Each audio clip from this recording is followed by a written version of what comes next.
Hello everyone. You join me on a nasty, gloomy, overcast Sunday, and I'm headed towards a pick and pull to scope out some parts for first gen minis. At this particular location, they've got 2 first gens and 1 second gen, and there are things for second gens that I could use as well. We're coming out from a snow that's all melted. We got a lot of snow and it melted, and now it's wet, and I know it's going to be muddy, so I've got my boots on, and I didn't bring any tools with me because I'm not planning on picking anything up today. I just wanted to scope stuff out, see what cars are there, and then maybe go back next weekend and pick parts up.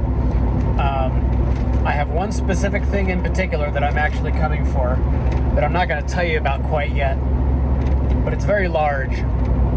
It's about one of the largest parts you can get off of a car. You may not even consider it a part, but I'll show you when I get there.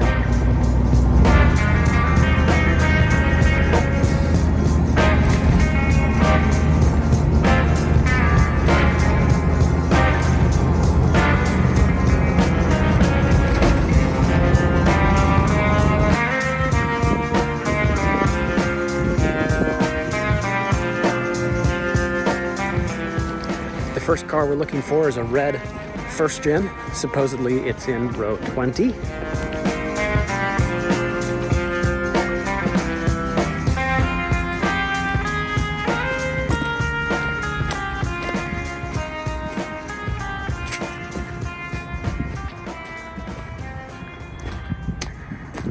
There it is with the bonnet up, see? Wonder what's good and left on it. Oh, there's the engine just sitting there on the ground. Wow. That's actually tempting. Somebody did all the work for me already. Look at that. This is a Cooper S. It's got the supercharged engine, and it looks like this one's been fairly well picked over already. Somebody obviously came around and pulled the motor and transmission apart and took the transmission, left the engine on the ground.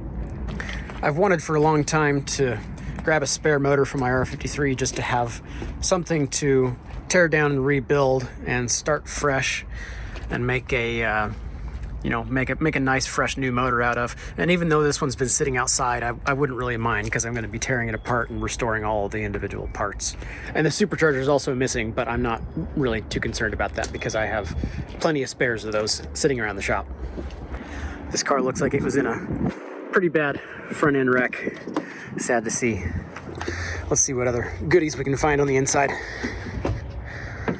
We've got, okay, so it's a facelift car. It's got the 3-spoke steering wheel. It was a manual, so there's a good pedal box there. Oh, and small detail, but I really like this. This is a steel brake clutch pedal instead of some of the earlier ones were plastic. Those feel just a little bit better. And even though this has been sitting outside, all that stuff still looks to be in pretty good condition. This one was dropped off in December. It's January now that I'm looking at this. The interior looks like it was actually in pretty good shape before it got here. If anybody wanted some seats, well, this one's pretty far gone, but that passenger seat looks like it's in perfect shape. Really, everything in here's super clean. It's unfortunate. Somebody loved this car. Somebody really took care of it. Wonder how many miles are on it. Somebody left the shift box, even though they took the transmission. I guess that's something I would only care about since I'm doing manual swaps occasionally. All your standard R53 bits under here. This muffler is, well, not rusted out like you would expect to see on most of them. That one looks actually like it was not that old. Huh. Yeah, wow, look at that. This muffler looks like it was close to brand new. Man, that might also be worth taking. These tail lights are in pretty good condition. Sometimes the seal around the outside develops a gap, and then stuff starts to collect down in here like water. But this one's got 2 really good condition tail lights. Man, maybe I should have at least brought a 10mm with me. I could have grabbed those. Back around the front here, look at this that I just noticed. Look how fresh these power steering lines were. These like to leak a lot from this top clamp, and also down there at the power steering pump. Look how fresh and silver those heat shields are. They just had those done really recently. And this I've just noticed. This motor mount, That's a really nice, clean, shiny silver. That's pretty fresh too. Oh yeah, that thing's solid. Oh, I'm coming back for that. Those are gold. Well, there are potentially some good parts on this car, but it does not have the good part that I need. So let's move on then to the next one, which just happens to be sitting right next to it. This is a second gen, and there will be less things that I need off of this, but oh, it does have a motor, which is really surprising because second gens need motors really often. So I would suppose that somebody would have come along and snagged that up probably the minute it got here. There's the thermostat gone. Somebody's using a used thermostat. That's pretty risky. And that's not good. Somebody took the high pressure fuel pump, so the head's probably got water in it. It's been raining. That's fun. Wonder if this would still be good for a block or a head. Something to clean up, rebuild, slap in as a used motor for somebody who blew theirs up. There's potentially some good stuff here. Never mind, I'm blind. The thermostat's sitting right here on top. They just removed it. Well, I don't need that, but maybe for the shop we could come back and get that motor sometime. The thing that I do like to get off of these second gens is these aluminum rear trailing arms. You've seen me use these on my channel. I put those on the back of my first gen race car. These are, I think, about 6 pounds a piece, and the steel ones that are on the first gens over here look like this. Very similar part, does the same job. It's just that this one is about twice as heavy, and when you're building a track car, lightness is everything. So these puppies are just about a straight swap if you get kind of all the ancillary stuff that goes with them. These bolts are different length.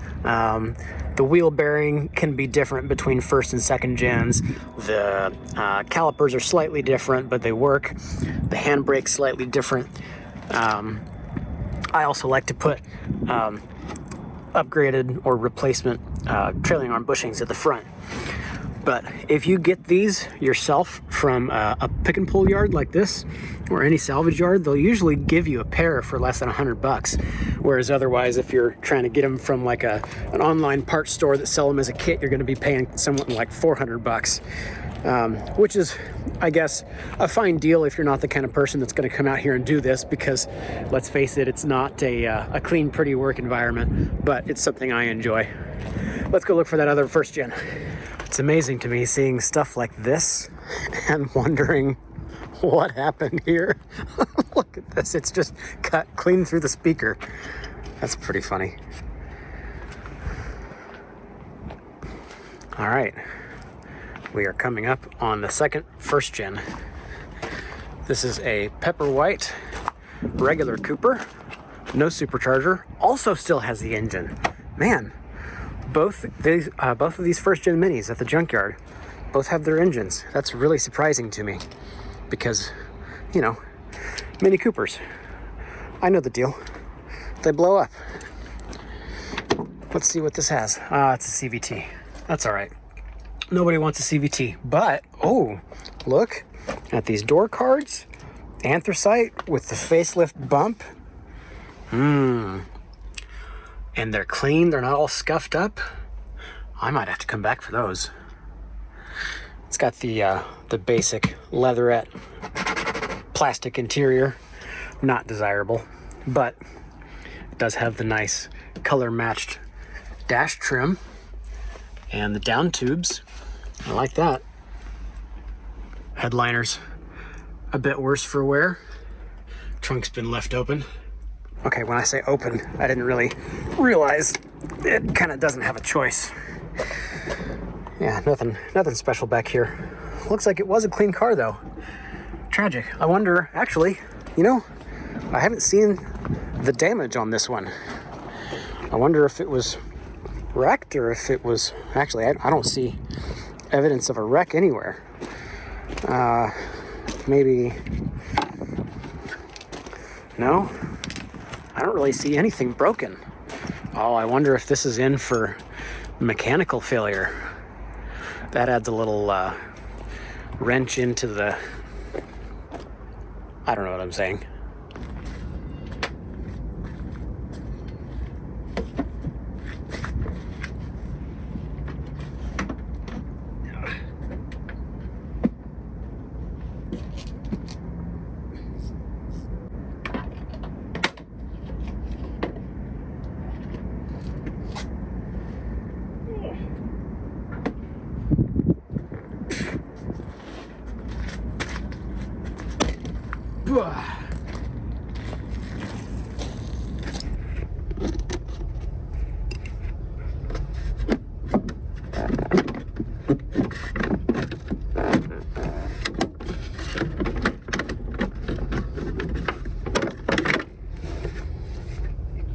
I ended up going to the website and finding that that other car at the other location did not have the part that I needed based on the pictures. I could actually see it from the outside. So I decided to make the most of the time and go back to the first junkyard and get a bunch of parts. A lot of the stuff that I pointed out as I was going along, there's a steel clutch pedal, a brake pedal. For a manual swap, you want this because it has the narrow foot pad there. So clutch, brake, and gas pedal. The reason I got this is the automatic versions have that click down button right at the very end, whereas the manuals don't. So when you manual swap a car, you know, there's no need for that button at the end, and it really doesn't make a huge difference, but it was cheap. So I got a full pedal set, and actually, I should tell you about this. On the first gen minis, okay, it looks like this. So this is the pedal box with a plastic clutch pedal mounted on it right now. And you can see this is a steel one, so I'll be replacing that. Every pedal box in first gen minis are the same. So this pin right here and that pin right there, that's the clutch and the brake pin respectively. They all have it. Even the automatic cars, they have that pin for the clutch pedal to go on. So you don't really need to remove this silver piece from the car. You can really just change out the brake pedal, slap on a clutch pedal, and you're done. It's way simple. I also picked up all of the clutch fluid lines from that car, from the master cylinder, the hard line, the plastic line that retrieves the fluid from the reservoir, all the way down to the rubber line that flexes above the transmission. And this was on a Cooper S, so this would only be good for the 6-speed transmission, but I believe this line, the hard line that goes until the rubber line, is this, well, actually, I shouldn't quote myself on that. I'm not sure. Either way, at least this bit right here that's on the pedal box on the inside, the master cylinder, and this hard line that breaks right here, and this plastic piece, those are all good for Coopers and Cooper S's. So this is a good manual swapping kit right here. I also went back for that motor mount and found that this is actually an OEM mini part right there, not even a Cortico part. So this is OEM brand, and it looks like it's got like no miles on it. Happy with that. Went and got that pair of OEM tail lights from the red car. Those are pretty clean. And I got myself this chrome boot release handle because the chrome is not flaking, peeling, or bubbling. And mine is on my track car, so I'm pretty happy with that. I'll go ahead and tell you what I'm looking for, and it's a roof. I really want to roof swap my track car, and I had decided before that I was not going to do that. I decided that I was going to make a delete panel and just remove the glass, but things have changed, and I now have help that I'm confident will allow me to be able to do the proper sunroof delete by swapping the entire roof. So what I want to do is find a slick top car at a junkyard that's already been wrecked, that I'm not going to be, I'm not going to be ruining a good car taking the roof off of it. Chop the roof off, take it here, disassemble my track car, and swap the roofs across to save all that glass weight up top. And it just turns out that there aren't any first gens in Kansas City right now at junkyards with slick tops on them. So I will have to wait. If you're not already on there, row52.com is a really good resource for finding junkyard cars. They search through Midway, Pick and Pull, all the other junkyard services, and you can go in and tell it what car you're looking for, and it will search all of their websites. And you can also sign up for a notification, an email notification, and say whenever, for what I do, whenever 2006 through 02 to 06 Mini Cooper pops up in a yard, it sends me an email like that morning.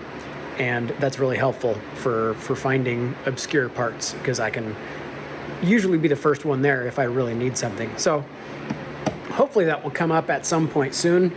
If it does, you will be the first to know. Thank you guys so much for watching. Please subscribe, please like, please comment. Don't forget there's a bell that you can ring to get notifications that let you know when I put out a video. I would appreciate it if you did that, because there are some statistics on my analytics page that are looking kind of unsatisfying at the moment. I would appreciate if you did that for me. I'm gonna go have lunch. You guys have a good day. Bye.